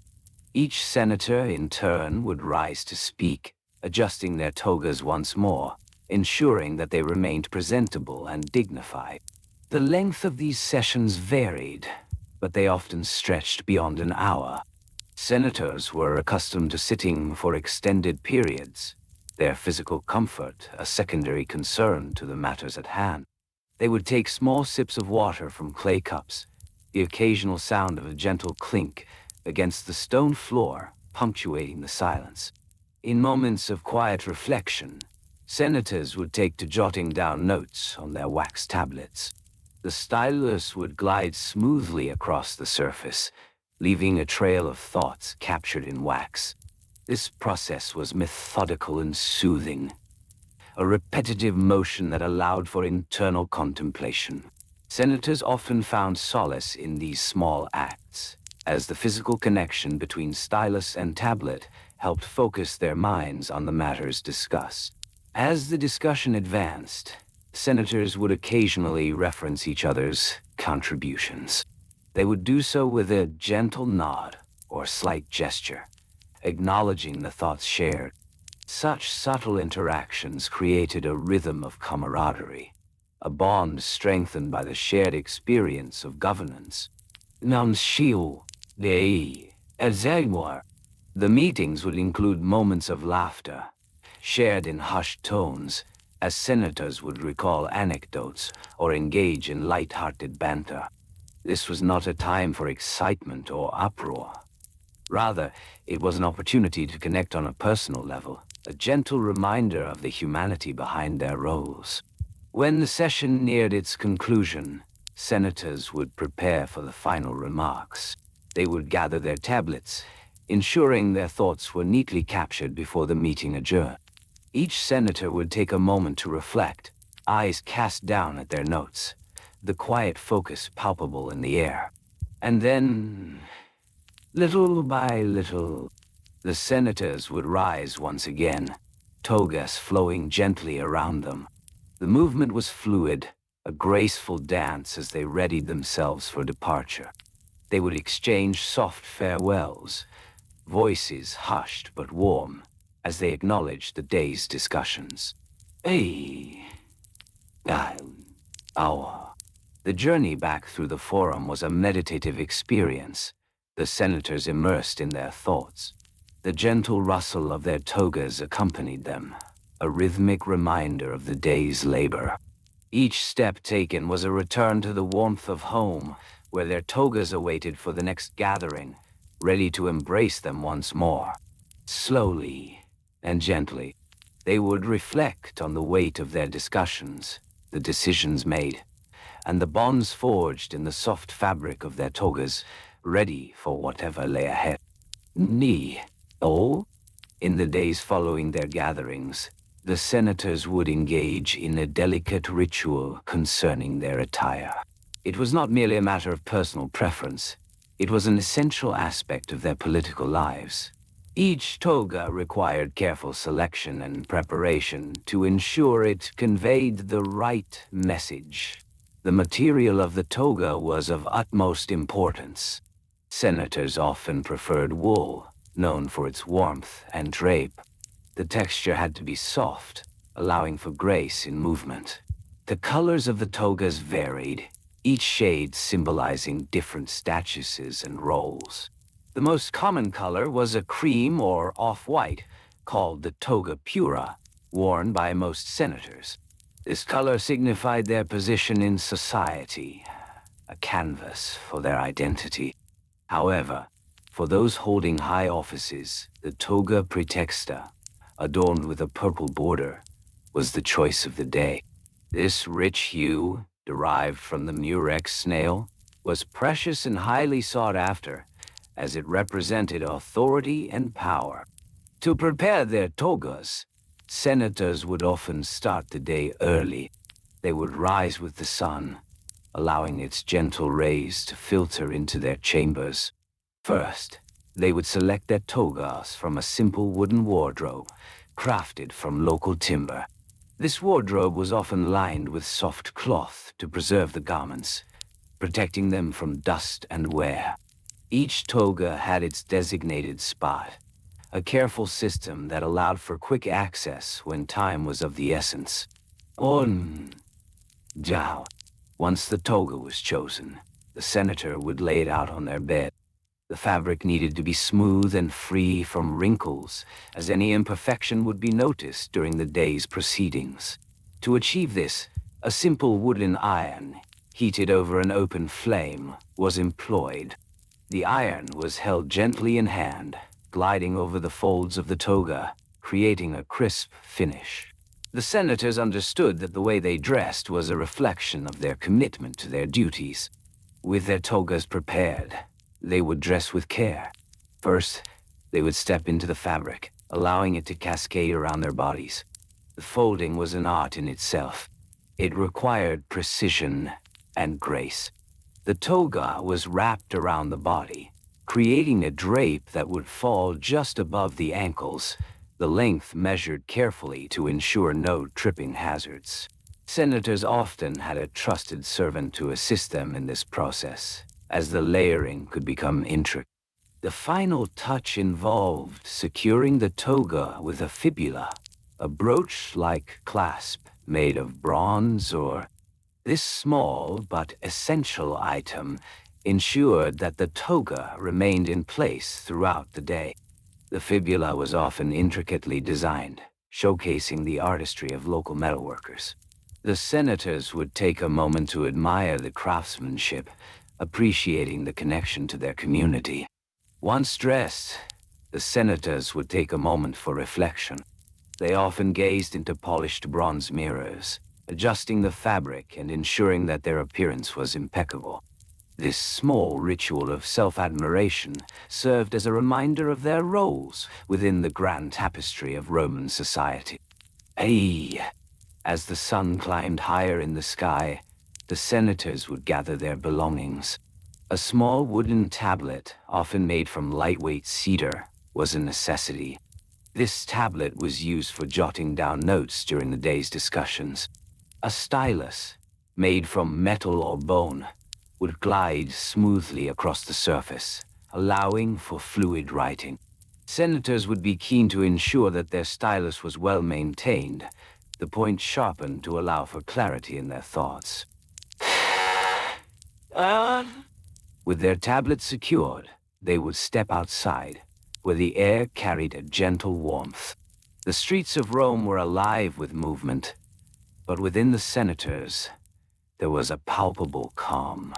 Each senator would walk with purpose, their togas flowing softly in the breeze. They understood the significance of their attire and how it affected their presence, creating a sense of unity and dignity within their ranks. Senators typically walked in clusters, a natural formation that spoke to their camaraderie. The pace was measured, allowing for quiet conversation and shared thoughts. Each step taken was deliberate, the sound of sandals softly padding against the cobblestones creating a soothing rhythm. The cobblestones, worn smooth by countless feet, provided a sturdy foundation for their journey. The journey to the Senate building, known as the Curia, was a time for contemplation. Senators would pass through the Forum, a vibrant space filled with the chatter of citizens and the calls of vendors. Yet, within this bustling environment, the senators maintained a serene demeanor. They often paused to acknowledge familiar faces, a gentle nod or a soft word of greeting exchanged. As they approached the Curia, the impressive structure loomed before them, its marble facade gleaming in the sunlight. The senators would step inside, greeted by the cool air that contrasted with the warmth outside. The interior was a space of solemnity, with high ceilings and intricate mosaics depicting revered figures from history. Once inside, each senator would find their designated place, a carefully arranged seating plan that minimized chaos. The senators would settle into their seats, the soft fabric of their togas enveloping them comfortably. Each senator had a small writing desk, often made from polished oak, where they could place their tablets and stylus. The sessions would begin with a simple ritual. A designated senator would rise to speak, their voice echoing gently against the marble walls. As they spoke, the others would listen intently, their attention focused. The format of these meetings was well established, a rhythm that provided structure to their discussions. During these deliberations, senators would often refer to their notes, the quiet scratch of stylus against tablet, a soothing sound in the chamber. The process was methodical, each senator taking turns to share their thoughts, slowly building upon one another's ideas. The gentle ebb and flow of conversation created a calming atmosphere, fostering a sense of unity among them. As the discussions continued, senators would occasionally pause to reflect on the previous points made. They would nod thoughtfully, their expressions serene. This cycle of sharing and listening was an essential aspect of their political process, a reminder of the importance of collaboration. In this calm space, the senators would also take breaks. These pauses were filled with the soft rustling of togas as senators shifted in their seats. They would sip from small clay cups filled with cool water, refreshing their minds and bodies. This hydration ritual was a simple yet vital part of their routine, ensuring that they remained focused and clear-headed throughout the day. I'll Time passed slowly within the curia, marked only by the gentle movements of the senators and the quiet sounds of their deliberations. Each moment was savored, a reminder of the significance of their roles and the weight of the decisions being made. And then, little by little, the session would draw to a close, the senators reflecting on the discussions that had unfolded. The soft sounds of shuffling papers and murmured farewells filled the room as they prepared to leave. Each senator would rise, togas flowing gracefully around them. The camaraderie shared during their time together lingered in the air, a gentle reminder of the bonds forged in this quiet space. Setio. Anhai. As they stepped back out into the sunlight, the warmth embraced them once again. They would walk back, their togas whispering softly with each step, lost in thought as they returned to their lives beyond the Senate. With every step taken, they carried the weight of their discussions and the hope of their decisions, ready to embrace whatever lay ahead. Oh, Shah. As the senators departed the curia, they began to re-engage with their daily lives, each one guided by the weighty discussions that had just transpired. The togas they wore were more than mere garments. They were symbols of status, tradition, and the intricate web of political alliances that defined Roman society. Each toga was crafted with care, using fine wool, which was prized for its softness and durability. The wool was carefully sourced from various regions, with specific hues denoting different meanings within the political framework. Linaningawe. As they returned to their homes, the senators often took a moment to reflect on their attire, considering the shades they would choose for the next session. The colors of togas were not arbitrary. They were steeped in tradition and etiquette.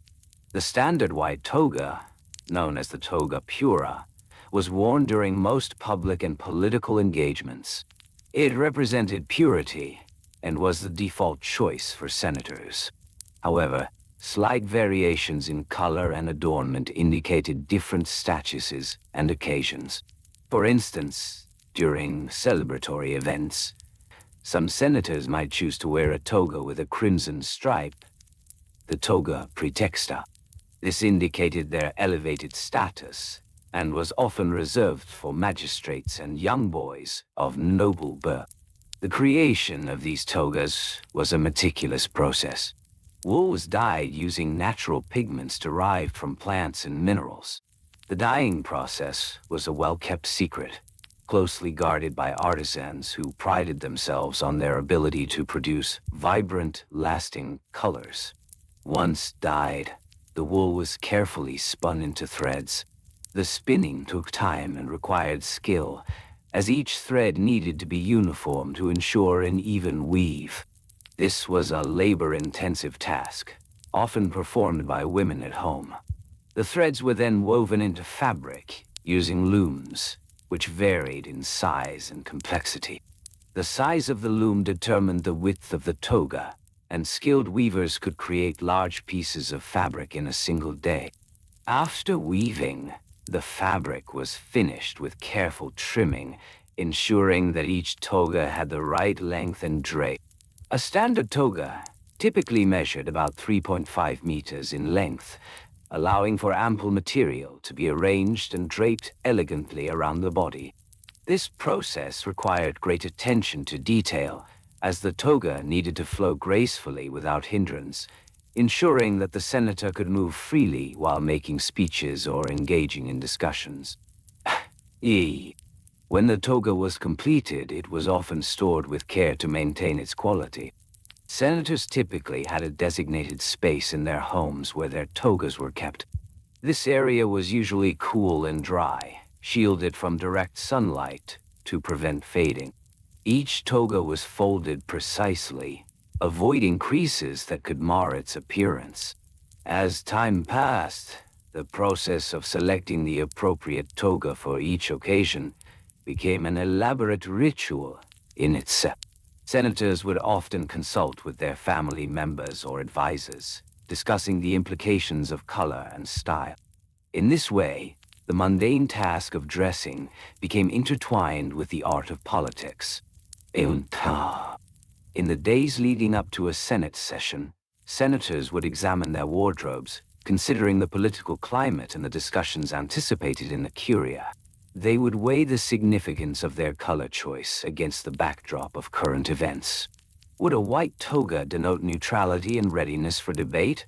Or would a toga praetexta indicate an alliance with more influential colleagues? The meetings dedicated to toga color coordination were often quiet affairs, taking place in the early hours of the morning.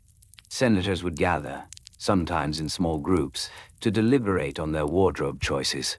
These meetings were informal, yet they held a gravity that reflected the serious nature of their discussions. As they convened, each senator would present their chosen toga, describing its color and style. Soft murmurs filled the air as opinions were expressed, with some suggesting subtle alterations or additions to the attire. These discussions were cordial, yet they held an undercurrent of rivalry, each senator aiming to present themselves in the most favorable light. During these meetings, fabric swatches might be passed around. Senators would feel the softness of the wool, appreciating its quality. They might also discuss the craftsmanship of local artisans, weighing the merits of supporting traditional makers versus opting for newer styles from distant provinces. Each choice was laden with implications, reflecting not only personal taste, but also political strategy. The meetings could stretch on, sometimes lasting several hours, as senators deliberated over the finest details. Discussions about the width of a toga's hem or the placement of a decorative border were common, revealing the level of care with which they approached their attire. The senators understood that their clothing was not merely a personal choice. It was a representation of their values, their alliances, and their ambitions. The preparation for Senate sessions involved more than just the selection of togas. Senators would also plan their accessories with meticulous care. A simple belt, known as a balteus, could accentuate the toga's drape and add an element of refinement. Senators might discuss the merits of different styles of belts, considering the materials used and how they complemented their chosen toga. Once an outfit was finalized, the senators would practice their movements, ensuring that the toga flowed elegantly with each gesture. They would rehearse their speeches quietly, adjusting their posture to see how the fabric responded to their movements. This attention to detail was essential, as the effect of their appearance could sway opinions and influence decisions. The senators would also consider the weather, as the toga's material offered varying degrees of comfort. On warm days, lighter, thinner fabrics were preferred, allowing for breathability. Conversely, during cooler months, senators might layer their togas or choose heavier materials to keep warm. The choice of fabric color could also be influenced by the season, with lighter colors favored in summer and deeper hues in winter. As the day of the Senate session approached, the anticipation of the gathering grew. Senators would confirm their choices, often returning to the meetings for last-minute adjustments. They understood the importance of cohesion in their attire, as alignment in color and style could signify unity among factions. And then, little by little, the day would arrive.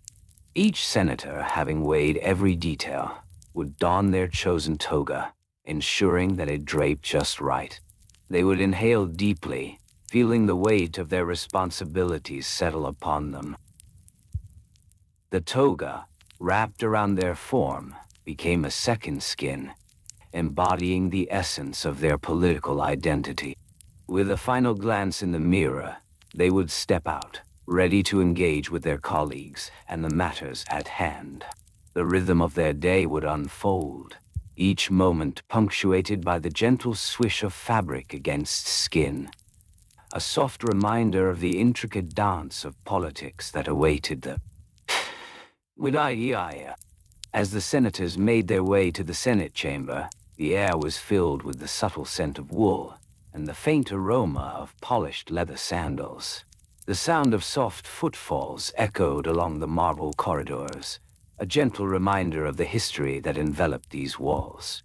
Each senator, adorned in their carefully selected toga, would often pause to adjust the draping, ensuring it fell gracefully over their shoulders. The length of the toga was typically measured to just brush the tops of their sandals, a detail that reflected both respect and formality. The toga was a versatile garment, made from a large piece of fabric, often around 2 to 5 meters in length. The fabric choice was essential, as it communicated much about the wearer's status and intentions. A senator might choose a toga made of wool for its warmth, or a lighter linen blend for comfort during the warmer months. Each material had its own texture and weight, influencing how the toga swayed with each movement. In the days leading up to the session, the craftsmen, often skilled weavers, would be busy preparing these togas. The price of a toga varied depending on the quality of the fabric used, anywhere from a few denarii for a simple woolen toga to several hundred denarii for a finely woven garment with intricate decorations. Senators would sometimes consult with their tailors, discussing the specific hues and patterns that would be most appropriate for the occasion. Once finalized, the togas would be stored carefully, often draped on wooden hangers or folded neatly in linen cloth to prevent creasing. This attention to detail ensured that when the time came, the toga would present itself in pristine condition. The ritual of dressing was in itself an act of preparation. On the morning of the Senate meeting, senators would gather in small groups, often in their private chambers or the communal dressing areas. They would assist one another in donning their togas, a ritual steeped in camaraderie. The process was methodical. First, they would take the toga, holding it by the midpoint, and throw one end over their shoulder, allowing the fabric to cascade down their back. Next, they would wrap the other end around their body, pulling it across their chest. This layering technique required careful adjustment. Each senator would take a moment to ensure that the toga sat comfortably, avoiding any potential discomfort during the day's proceedings. The toga had to be both practical and dignified, reflecting their status while allowing for ease of movement.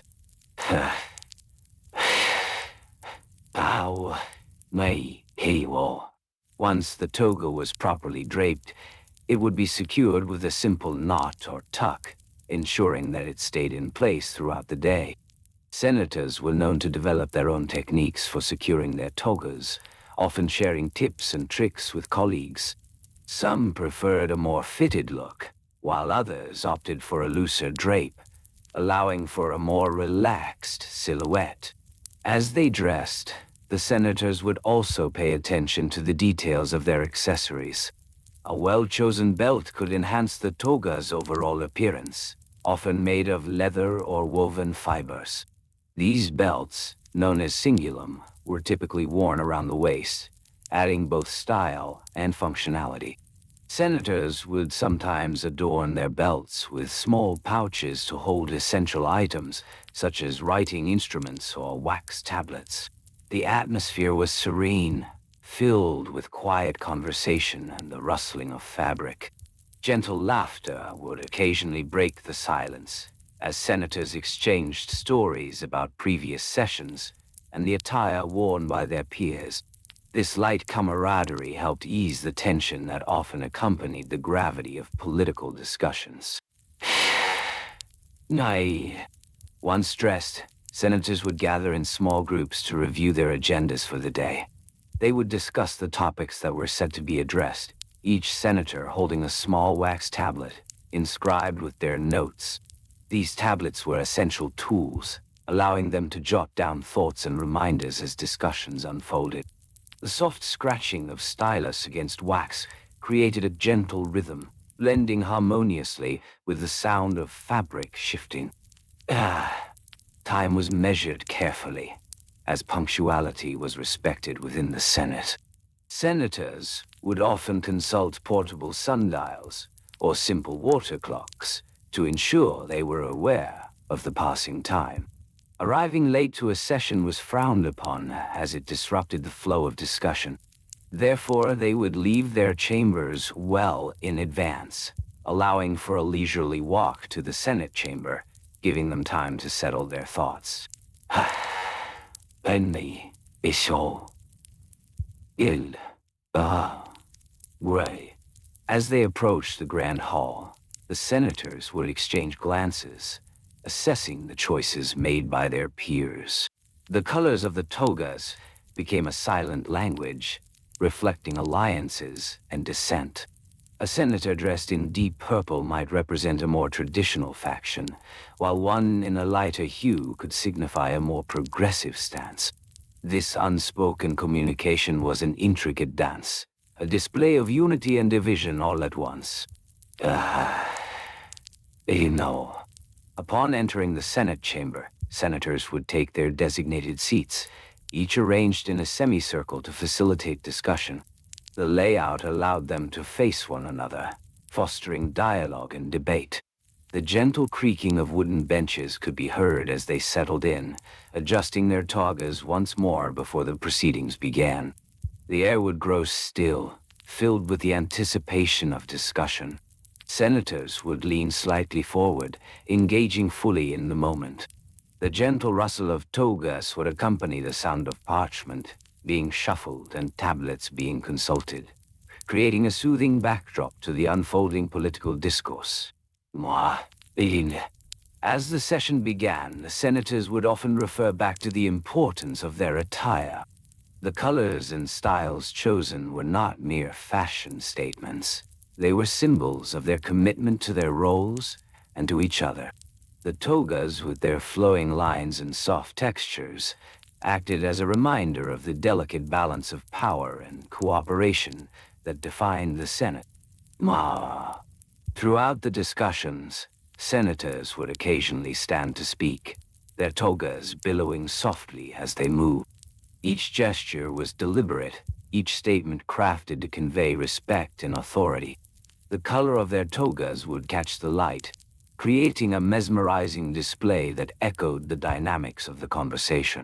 And so, the day would drift on, the rhythm of speech and response, the cadence of fabric against skin, and the subtle exchanges of looks and nods created a serene atmosphere within the chamber.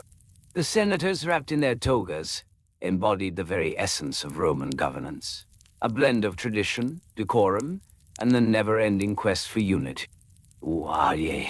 In this world of togas and deliberation, where attire mattered as much as argument, the senators lived through each day, enveloped in the whispers of history.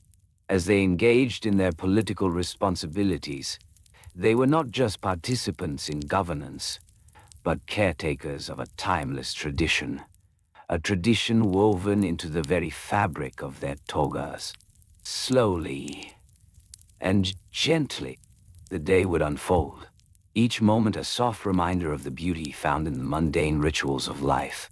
The senators, united by their togas, would navigate the delicate intricacies of politics, always mindful of the threads that bound them together. In the heart of ancient Rome, the process of preparing for a session of the Senate was a meticulous affair. Each senator had a routine, a gentle rhythm that they followed, a dance of fabric and intention. First came the selection of the toga itself. This garment, the symbol of Roman citizenship, was more than just a piece of clothing. It was a statement, a tradition that spoke to the very nature of their roles within society. Senators would rise early, as dawn's soft light began to fill their chambers. The air would be cool, the world still quiet, allowing for a moment of reflection before the day's duties commenced. They would take a deep breath, feeling the calm of the morning settle over them. In their homes, the togas would be carefully stored, each one folded with precision, each fold a memory of past debates and decisions. The togas were typically crafted from wool, a material that was both warm and breathable. The senators would select a pure white toga, known as the toga pura, adorned with a simple border of color if they held higher office. The colors varied, a delicate interplay of hues that could signify rank or intention. Such details were crucial, for each senator understood the importance of visual cues in their political landscape. Nay, as they prepared, they would examine the toga for any signs of wear. With gentle hands, they would smooth out creases and ensure that the fabric was free from blemishes. This attention to detail was paramount. The way a senator presented themselves could sway public opinion and influence the outcomes of discussions. The togas, often a few meters long, would be wrapped and draped in a specific manner, ensuring that the fabric flowed elegantly from shoulder to ankle. Each senator had their own method of draping the toga, a personal touch that added character to the otherwise uniform appearance. Some preferred a more traditional approach, wrapping the toga snugly around their waist, while others opted for a looser drape, allowing for more movement and comfort. Regardless of the style chosen, the key was to ensure that the fabric remained secure, a challenge often met with the help of a simple fibula or brooch, a small but significant piece of jewelry that held the toga in place. Oh, Mani said a wow. Once dressed, the senators would take a moment to admire themselves in the polished bronze mirrors that adorned their chambers. The reflective surface would cast back the image of the toga, the flowing white fabric catching the light in just the right way. It was a moment of quiet pride, a reminder of the responsibilities they bore. With their attire complete, senators would gather in small groups, exchanging pleasantries and discussing the agenda for the day. These gatherings often took place in the atriums of their homes, where the sun filtered through the columns, casting intricate shadows on the tiled floors. The aroma of fresh bread and olive oil would linger in the air, creating a sense of warmth and community as they prepared for their political duties. The meetings regarding color coordination were held regularly, a practice that might seem trivial but carried significant weight in the realm of Roman politics. These gatherings focused on ensuring that senators were in alignment, not only in their policies, but also in their outward representation.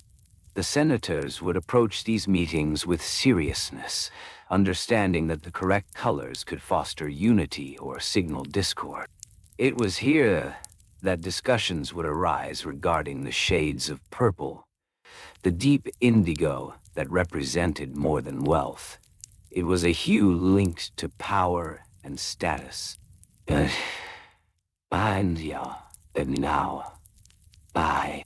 The senators would gather around a large table, often made of polished wood, with scrolls and wax tablets spread before them.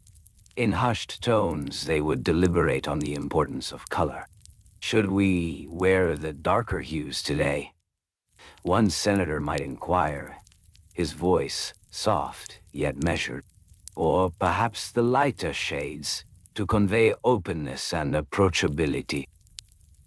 Each senator would weigh in, offering perspectives shaped by their experiences and ambitions. These discussions could stretch on, the senators sipping on watered wine or enjoying small bites of bread.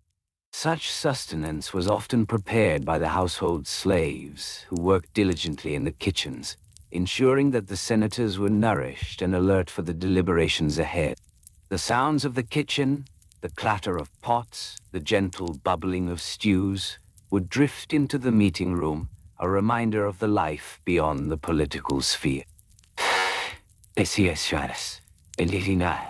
Once the colors had been decided, a messenger would be dispatched to ensure that all senators were informed of the consensus.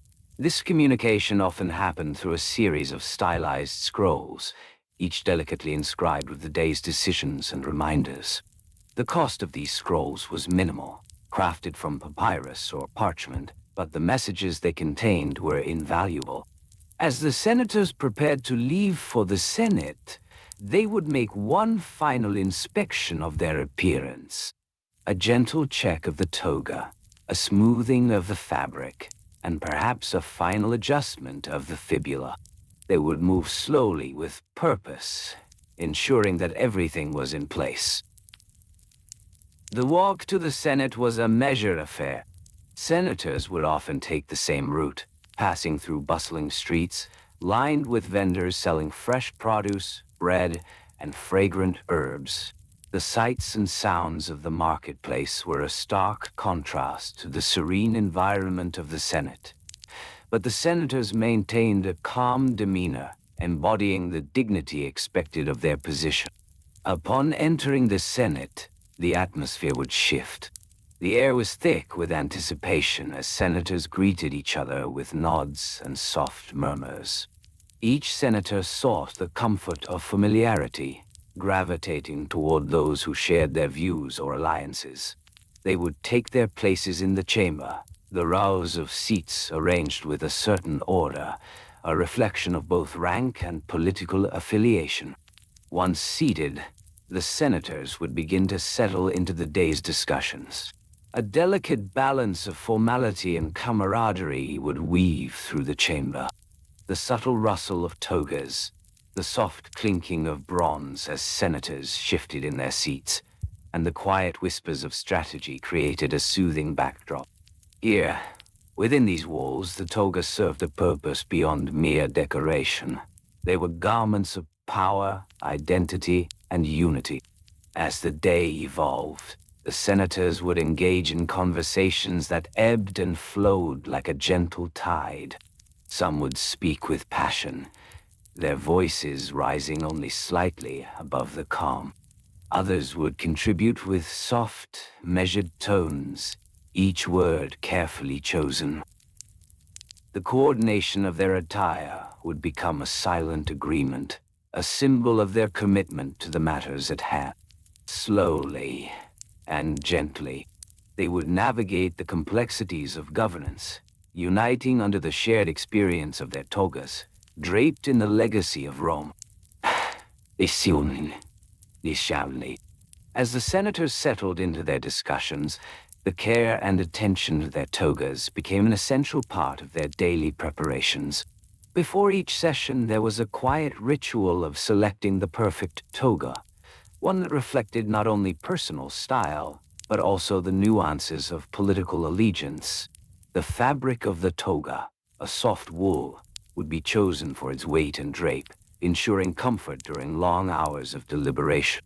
Each piece was usually around 3 to 4 meters long, allowing for ample folds and a graceful silhouette. In preparation for the day's attire, a senator would often consult his personal slave or attendant, who was well versed in the subtleties of toga fashion. The slaves, skilled in the art of draping, would carefully wrap the fabric around the senator's body. This was not a hurried affair. It required patience and practice. The toga had to be arranged just so, with the folds falling perfectly to convey dignity and authority. Slowly and gently, the attendant would work, ensuring that the toga was fastened securely at the shoulder, with the excess fabric cascading down the back. The senator would stand still, allowing his attendant the space to maneuver. It was a moment of quiet partnership, an unspoken understanding of the importance of presentation. Once fitted, the senator would stand before a polished bronze mirror, inspecting the toga's drape and the way it caught the light. The reflective surface would reveal any imperfections, and should he find any misalignment, he would adjust the folds, pulling gently here, tucking slightly there. The process could take anywhere from 10 to 20 minutes, but it was time well spent, as the toga was a statement of his status. The colors of the togas were significant. Senators typically wore white, symbolizing purity and civility. However, some would adorn their togas with a purple stripe, denoting their rank. This stripe was known as the laticlave, a mark of their elevated position within the Senate. The width of the stripe was carefully regulated, typically measuring around 4 fingers wide, a subtle yet powerful indicator of authority. The dye used for the purple stripe was derived from the murex snail, a labor-intensive process that made the color quite expensive. This deep hue was reserved for those of significant rank, and the cost of purple-dyed togas could reach as high as 100 denarii, an extravagant expense for many. Yet for the senators, this investment was essential. It was a part of their identity, a visual representation of their political power and influence. Mansa is Shamawa. Once the togas were prepared, the senators would gather in the atrium of the Curia, the meeting place for Senate discussions. The atmosphere was serene, with the soft light filtering through the open spaces, casting gentle shadows on the polished stone floors. Here, the senators would exchange greetings, a quiet dance of nods and gestures, affirming their alliances and positions without the need for words. During this time, the senators would also engage in careful consideration of their footwear. While the toga was the centerpiece of their attire, the sandals worn beneath were equally important, often crafted from soft leather. Each senator would choose a pair that was both comfortable and appropriate for the day's discussions. The sandals would typically feature straps that wrapped around the ankle, allowing for ease of movement as they walked across the chamber. The senators were mindful of the sounds their attire made. The soft rustling of wool, the gentle tapping of sandals on stone, created a rhythm that was almost meditative. This ambience fostered a sense of tranquility, allowing them to focus on the matters at hand. Each senator would take a moment to breathe deeply, inhaling the scents of the nearby olive trees and fragrant herbs that lined the atrium. Go.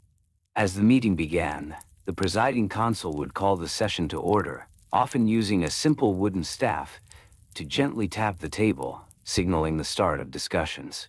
The gentle sound echoed softly, inviting attention and respect.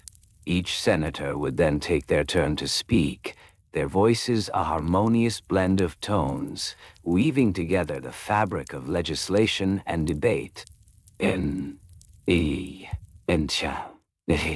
Throughout the meeting, the senators would occasionally glance at one another, their attire serving as a subtle reminder of their alliances.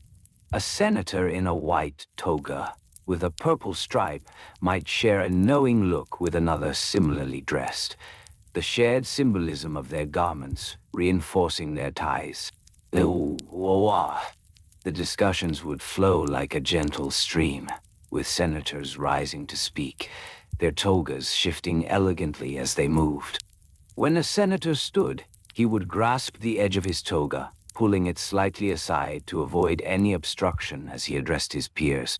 This small gesture, the light tug at the fabric, was a sign of respect for both the toga and the assembly. Oh, power. The proceedings could last for several hours, and during this time the senators would occasionally pause for refreshments. A servant would enter quietly, offering simple refreshments. Small pieces of bread, olives, and perhaps a modest amount of wine, poured into clay cups. Each senator would take a moment to sip, the soft clinking of cups reinforcing the atmosphere of calm camaraderie. As discussions continued, the senators would be mindful of their surroundings. The sunlight would shift, casting different hues across the chamber, creating a warm and inviting space. The togas, soft and flowing, would shift in the light, a visual manifestation of the ebb and flow of dialogue and opinion. Over time, the senators would develop a rhythm to their attire and discussions. The careful coordination of color, fabric, and style would become second nature. It was a quiet dance of politics, where even the minutiae of dressing held significance. Slowly and gently, they would navigate through layers of discussion, guided by the comfort of familiarity. As the day wore on, the senators would find themselves immersed in the fabric of debate. The soft folds of their togas, a comforting reminder of their roles within the grand tapestry of Roman governance. Each choice, each gesture, was a part of a larger narrative, woven together in the pursuit of unity and order. The togas, with their symbolism and shared history, provided a backdrop for the everyday machinations of politics, a reminder of how even the most mundane elements could carry profound meaning. In these moments, the senators learned to appreciate the softness of their surroundings, the gentle rustle of their garments, and the quiet strength that came from their shared experience. Here, they found solace in the mundane, a reminder that even in the world of politics, the details mattered. And so, they continued, slowly and gently, crafting a legacy draped in the elegance of simplicity, where the colors of their togas became a shared language of intent and purpose. In this gentle exploration of the Roman Senate's toga color coordination meetings, we have wandered through the subtle complexities of fabric choices and the delicate etiquette of attire. We have observed how the senators, in their quest for political harmony, navigated the intricacies of color symbolism and the unspoken rules that guided their sartorial decisions.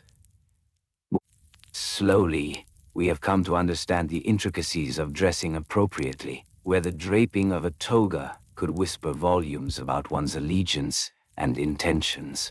Little by little, we have painted a picture of a quiet room, with the soft rustling of fabric and the murmurs of deliberation echoing gently in the air, as the body rests in the stillness of night.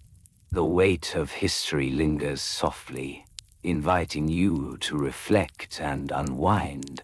If you found comfort in this journey, consider liking, subscribing, or sharing your thoughts in the comments. And as you settle in, remember to turn on loop so this soothing exploration can softly repeat.